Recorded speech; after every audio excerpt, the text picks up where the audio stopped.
দেবগুরু বৃহস্পতির কাহিনী। প্রাচীনকালে এক গরিব ব্রাহ্মণ ছিলেন। তার কোনো সন্তান ছিল না। তার স্ত্রী সবসময় ময়লা বেশভূষা পরে থাকত, স্নান করত না, কোনো দেবতার পূজা বা ব্রতাদি করত না। সকালে উঠেই আগে যা খাবার পেত খেত। তার ফলে ব্রাহ্মণ খুবই দুঃখিত ছিলেন। স্ত্রীকে তিনি অনেক বলেও কিছু প্রতিকার করতে পারেননি। এই সময় ঈশ্বরের কৃপায় ব্রাহ্মণের একটি কন্যা হলো। দেখতে দেখতে মেয়েটি বড় হতে লাগলো। সে প্রতিদিন স্নান করে ঈশ্বরের আরাধনা করত।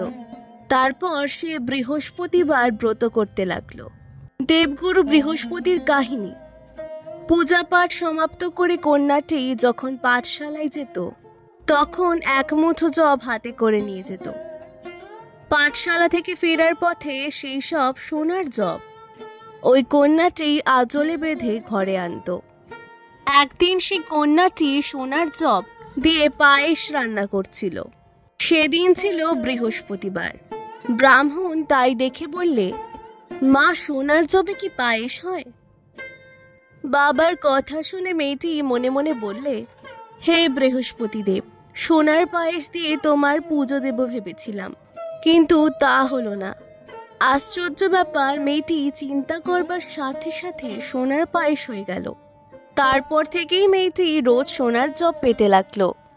তার ফলে দিনে দিনে সেই গরিব ব্রাহ্মণের অবস্থা ফিরতে লাগলো। একদিন কন্যাটি সোনার জব পরিষ্কার করছিল। সেই সময় সেই দেশের রাজপুত্র ভ্রমণে বেরিয়ে ঘুরতে ঘুরতে ব্রাহ্মণের কুটিরের সামনে এসে ব্রাহ্মণ কন্যাকে সোনার জব পরিষ্কার করতে দেখে সে অবাক হয়ে গেল। তারপর রাজপুত্র কাউকে কোনো কথা না বলে ফিরে গেল প্রাসাদে, আর খাওয়া দাওয়া বন্ধ করে নিজের ঘরে শুয়ে রইল চুপ করে। রাজা রানী এই সংবাদ পেয়ে রাজপুত্রের কাছে এসে এর কারণ জিজ্ঞাসা করতে রাজপুত্র বললে, বাবা, আপনার দয়ায় আমার কোনো দুঃখ নেই। কেউ আমাকে কটু কথাও বলেনি, কিন্তু রাজ্যের শেষ প্রান্তে আমি যে ব্রাহ্মণ কন্যাকে দেখে এসেছি, তাকেই আমি বিবাহ করতে চাই, যে সোনার জব পরিষ্কার করছিল। রাজপুত্রের কথা শুনে রাজা আশ্চর্য হয়ে বললেন, এ কি কখনো সম্ভব হয়? যদি তুমি আমাকে দেখাতে পারো, তাহলে আমি কথা দিচ্ছি তারই সঙ্গে তোমার বিয়ে দেব। রাজপুত্র তখন সব বললে রাজা সব শুনে মন্ত্রীকে পাঠালেন ব্রাহ্মণের কাছে। মন্ত্রী ব্রাহ্মণকে সব কথা বললেন। ব্রাহ্মণ আনন্দিত মনে রাজপুত্রের সঙ্গে নিজের মেয়ের বিয়ে দেবার জন্য প্রস্তুত হলেন। তারপর শুভ দিনে শুভক্ষণে রাজপুত্রের সঙ্গে ব্রাহ্মণ কন্যার বিবাহ হয়ে গেল। কন্যাটি স্বামীর ঘরে যাবার পরই আবার ব্রাহ্মণের দুঃখ দারিদ্র দেখা দিল। একদিন ব্রাহ্মণ দুঃখ কষ্ট সহ্য করতে না পেরে নিজের মেয়ের কাছে গেল। মেয়ে বাপের দুঃখ কষ্টের কথা শুনে দুঃখিত হলো, আর মায়ের কথা জিজ্ঞাসা করল। তখন ব্রাহ্মণ তার স্ত্রীর কথা সব বললে। ব্রাহ্মণ কন্যা তখন অনেক অর্থ দিয়ে পিতাকে বাড়ি পাঠিয়ে দিল। সেই অর্থে ব্রাহ্মণের কিছুদিন সুখে কাটল বটে, কিন্তু আবার দুঃখে পড়ল। তখন ব্রাহ্মণ আবার গেল মেয়ের কাছে, তাকে সব কথা বললে। কন্যা সব কথা শুনে বলল, বাবা, আপনি মাকে আমার কাছে নিয়ে আসুন, আমি তাকে বিধি ব্যবস্থা সব বলে দেব। সেই সব মেনে চললে দুঃখ দারিদ্র আর থাকবে না। মেয়ের কথা শুনে ব্রাহ্মণ তার স্ত্রীকে নিয়ে মেয়ের ঘরে গেলেন। মেয়ে মাকে বললে, মা, তুমি প্রাতকালে উঠে প্রথমে স্নানাদি করে শ্রী বিষ্ণু ভগবানের পুজো করলে তোমার সব দুঃখ কষ্ট দূর হবে। এই বলে মাকে কাছে রেখে দিল। মা কিন্তু মেয়ের কথা না শুনে সকালে উঠেই মেয়ের এঁটো খাবার খেয়ে নিল। মায়ের ব্যবহারে মেয়ের খুব রাগ হলো। সে সব জিনিসপত্র একটা ঘরে বন্ধ করে রাখল। সকালে সে উঠে মাকে স্নানাদি করে পুজো পাঠ করালো। তার ফলে মায়ের সুবুদ্ধি হলো এবং প্রতি বৃহস্পতিবার ব্রত করতে লাগলো। এই ব্রতের প্রভাবে তার মা খুব ধনবতী হলো এবং পুত্রবতী হলো। দেবগুরু বৃহস্পতি দেবের কৃপায় সন্তানাদি সহ বহু সুখ ভোগ করে পরলোকে স্বর্গে গেলেন। এই ঘটনা দেখে এবং পুত্রবধূর কাছে ব্রতের কথা শুনে রাজাও বৃহস্পতিবার ব্রত করতে শুরু করলেন।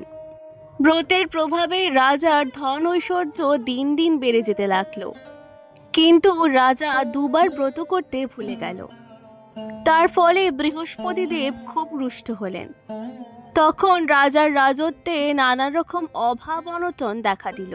একদিন রাজাকে বৃহস্পতি দেব সব বললেন। রাজা তখন নগরে ঘোষণা করে দিলেন যে আমার রাজ্যে সকলে বৃহস্পতিবার ব্রত করবে। এছাড়া আরও ঘোষণা করে দিলেন যে আমার প্রজারা আজ এই বৃহস্পতিবারে কেউ রান্না করবে না, ঘরে আগুন জ্বালাবে না, সকলেই আমার এখানেই আহার করবে। যদি কেউ আমার আজ্ঞা পালন না করে তার মৃত্যুদণ্ড হবে।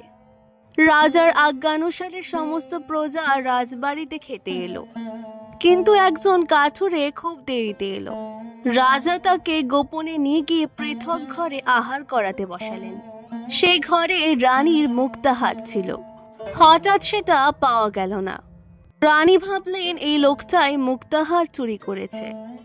এই সন্দেহ করে কাঠুরিয়াকে বন্দি করে কারাগারে রাখা হলো।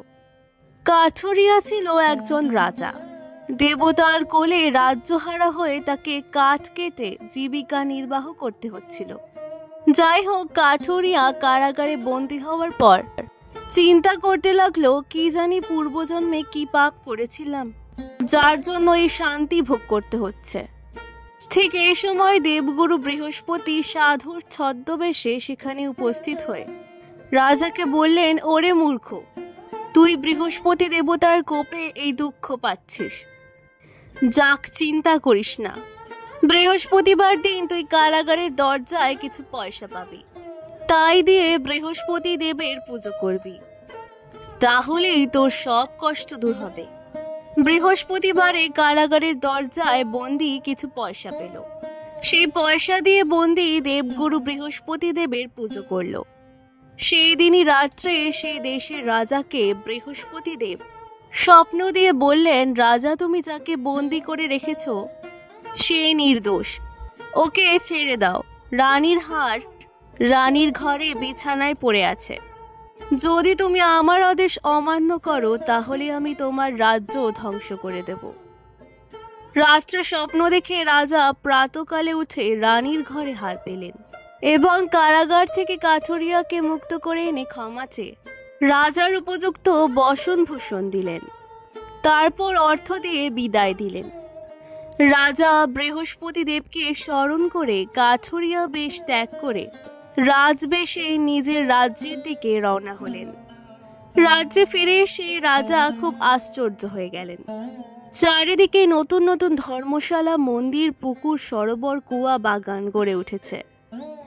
চারিদিক যেন ঝলমল করছে। রাজা জিজ্ঞাসা করে জানলেন রানী এসব করেছেন। শুনে রাজার রাগ হলো। তিনি প্রাসাদের দিকে এগিয়ে গেলেন। সেই সময় রাজার পুরাতন চাকরটি বাইরে ছিল।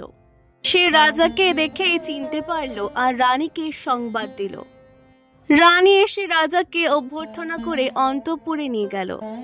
রাজা জিজ্ঞাসা করলেন, এত ঐশ্বর্য তুমি কোথায় পেলে? রানী বলেন, মহারাজ, আপনার নিশ্চয়ই মনে আছে আমি বৃহস্পতিবার ব্রত করতাম বলে আপনি আমাকে কত ঠাট্টা করতেন। এমনকি একদিন আপনি রেগে আমার ব্রতের জিনিসপত্র নষ্ট করে দিয়েছিলেন। তারপর থেকেই আমাদের রাজ্যে নানা রকম অমঙ্গল দেখা দেয়। মরক লাগে, রাজভাণ্ডার অর্থ শূন্য হয়, অন্নাভাব দেখা দেয়। আপনি ক্ষুধার জ্বালায় প্রাসাদ ত্যাগ করে চলে যান, দাস দাসীরাও চলে যায়। আমি নিরুপায় হয়ে দেবগুরু বৃহস্পতি দেবের শরণাপন্ন হয়ে পড়ে থাকি। কতদিন অনাহারে আধ পেটা খেয়ে কেটেছে তার ঠিক নেই। তারপর দেবগুরু বৃহস্পতি দেবের কাছে তোমার কথা জানাই। তিনি স্বপ্নে বলেন, তোর স্বামী এখন কাঠুরিয়া পল্লীতে আছে, পাশের রাজ্যে, আর কাঠ কেটে কোনো রকমে জীবিকা নির্বাহ করছে। তবে তুই চিন্তা করবি না, সে খুব শীঘ্র আসবে। তারই দয়ায় আমি এতদিন রাজ্য পরিচালনা করেছি, তারই দয়ায় আজ এত ধন ঐশ্বর্য, প্রজারা সকলেই সুখী। তাই বলছি মহারাজ, আপনি বৃহস্পতিবার ব্রত করুন। রানীর কথায় রাজার জ্ঞান হলো।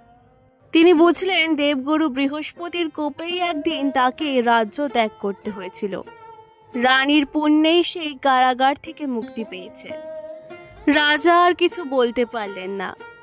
সেই বৃহস্পতিবার থেকে রাজা রাজপুরোহিতকে এনে বৃহস্পতিবার ব্রতের অনুষ্ঠান করলেন। গরিব দুঃখীদের অর্থ অন্ন বস্ত্র দান করা হতে লাগলো। ধীরে ধীরে রাজা ইন্দ্রতুল্য হয়ে পড়লেন। সেই থেকেই মর্তলোকে বৃহস্পতিবার ব্রত প্রচারিত হলো। জয় বৃহস্পতি দেব কি জয়, জয় শ্রী বিষ্ণু ভগবান কি জয়। আজকের ভিডিওটি ভালো লাগলে অবশ্যই পুরাণ গল্পকথাকে সাবস্ক্রাইব করে দেবে। অনেক অনেক ধন্যবাদ।